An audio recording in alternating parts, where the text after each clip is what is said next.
not going to be a real great position for an oil change because, as you can see, the rear wheel is on the ground, so it's angled up at the front, and that's going to cause all of that oil to go to the back of the oil pan. So we're going to drop it down and kind of shift our fork tines back to the back so that it's going to be sitting a little bit more level.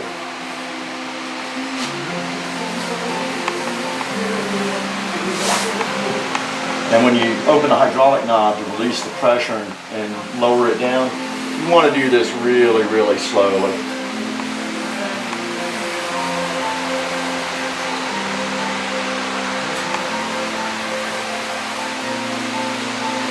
So we're going to leave it level here, but touching the ground. And actually, yeah, we'll go ahead and shift it. But we're going to leave it still on the tines while we release our straps, because otherwise it won't go down into that leaned over on the kickstand position, which is where we kind of need it to be to shift the fork tine.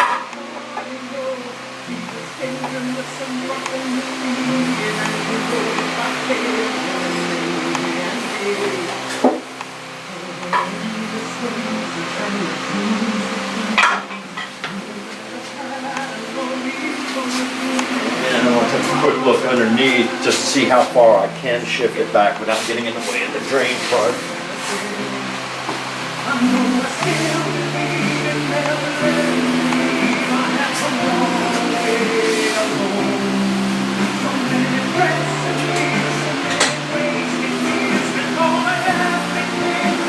Yeah, not all that far.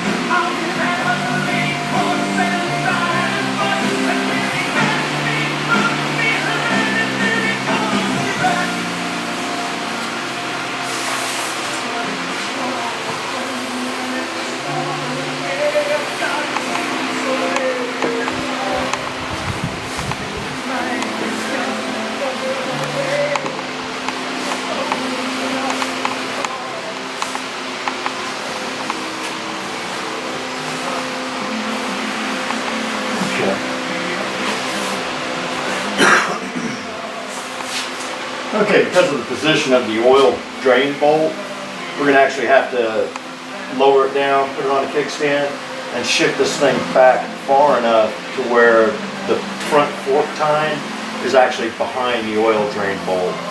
So it'll be lifting up on the frame member behind the oil drain bolt, and it's going to be lifting up a little bit behind your rear suspension linkage there.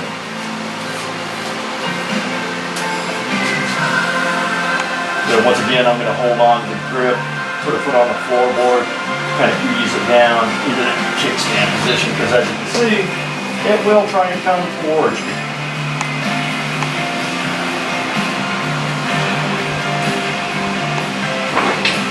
Alright, and it's down on the kickstand.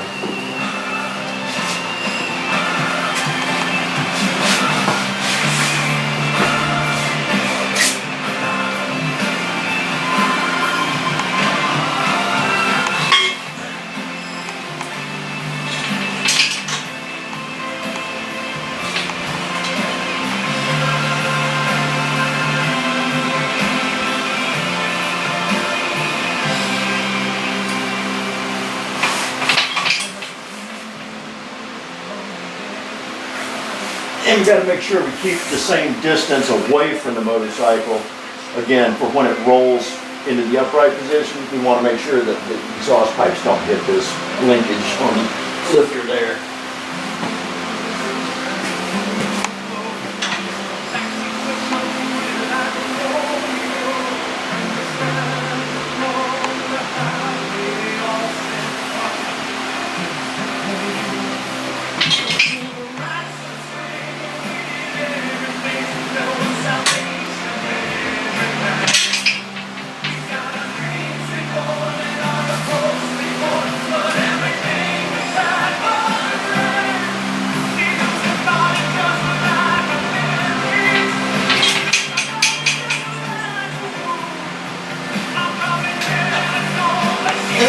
I'm gonna try it here.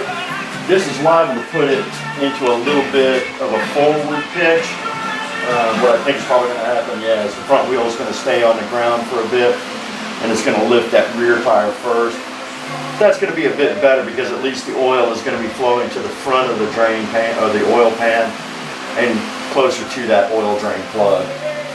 So, we're gonna go ahead and go through the lift drill again.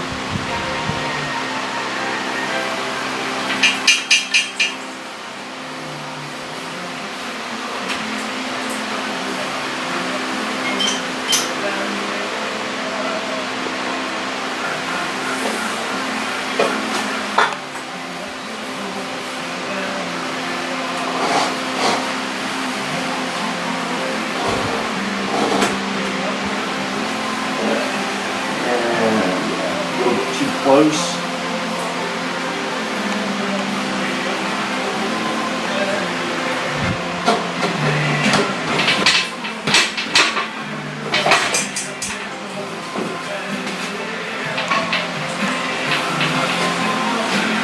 And as you can see with this thing, everything is a matter of like an inch or a half inch to get your right clearances here for lifting. Small adjustments.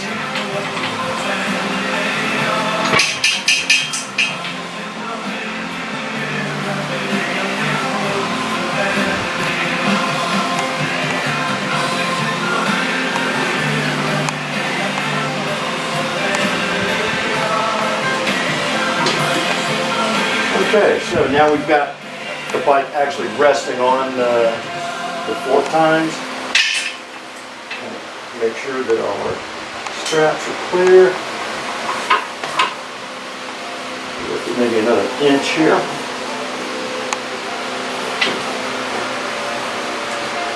Okay, rock it a little bit, but still hold on to it. Yeah, it feels stable, stable enough for us to go ahead and cinch back down our straps.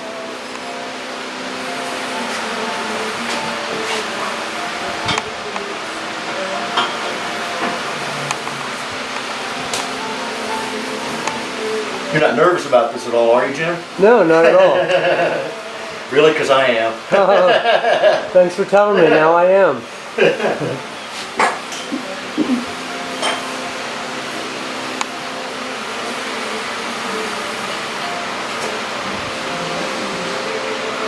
On the plus side, you can be secure in the knowledge that at least I've done this once with my Concourse 14, which right. is considerably heavier. The other problem with the Concourse is that it's a top-mounted engine, meaning that it doesn't have frame tubes that go underneath it.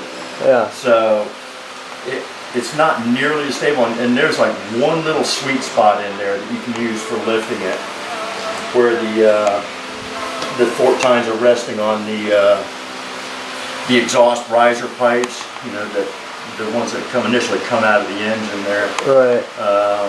And on my bike, it's got a center stand, which is probably about 8 inches wide. So the rear fork tine rests on that, which gives it stability because it's wide. Yeah. But it was definitely hairy getting that thing out.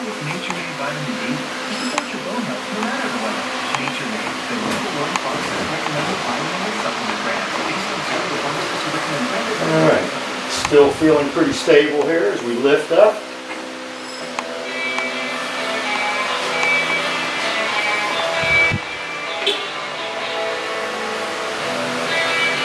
Okay, as you can see, the rear wheels are pretty good to get off the ground now.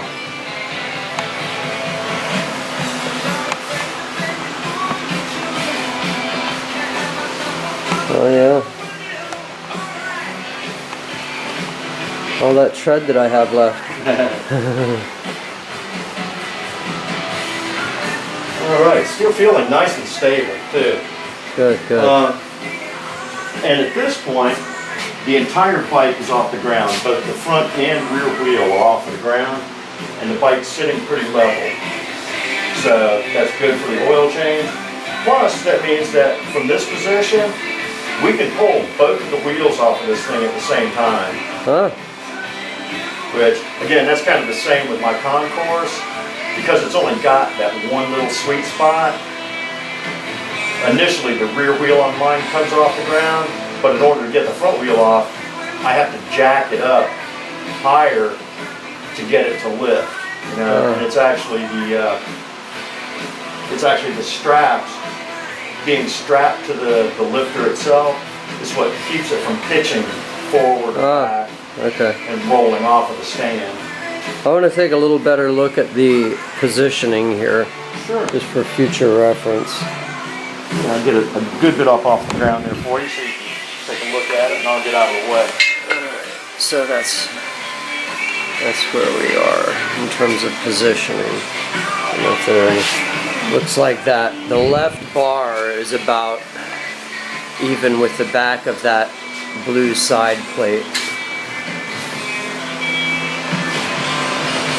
Front bar looks about even with the back side of the air filter. I guess it comes slightly forward of the air filter edge, but just barely, if at all. Yeah, those are decent area points. One of the main things to look at though is underneath where stuff is coming. Oh, because that's where it's gonna hit on stuff. Okay, so I'm gonna try to get the camera under here. If you can look at it from this side. Oh, all right. I'm gonna get the. Yeah, you push that chair out of the way. I'm actually gonna try to flip the camera upside down. Okay, I can turn this so I can see. You see where the aftmost lifting tine is just about an inch to the rear of your suspension linkage there. Back this up a little bit. Okay. I have to take your word for it because I'm looking at this image upside down and it's totally disorienting. I don't know what I'm looking at. You see the two bolts that are facing you? Right here and right here? Okay, the camera sees it. Okay. I see what you're saying. Yeah, that's your suspension linkage right there. Okay.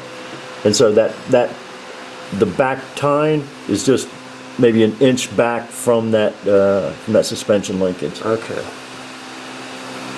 Wow, this is a pretty trippy angle here. Alright, there's a view of the bottom of my bike that I will probably never be able to have, but yeah, anyway. Cool. Alright, I think I got a pretty good idea here. And as you can see, being strapped on there, bike is pretty stable. Yeah. You know, it'll wiggle a little bit, but it's not even close to where it feels like it's going to rock off of the lifter. So, Cool. there you go. Alright, break time. Mm-hmm.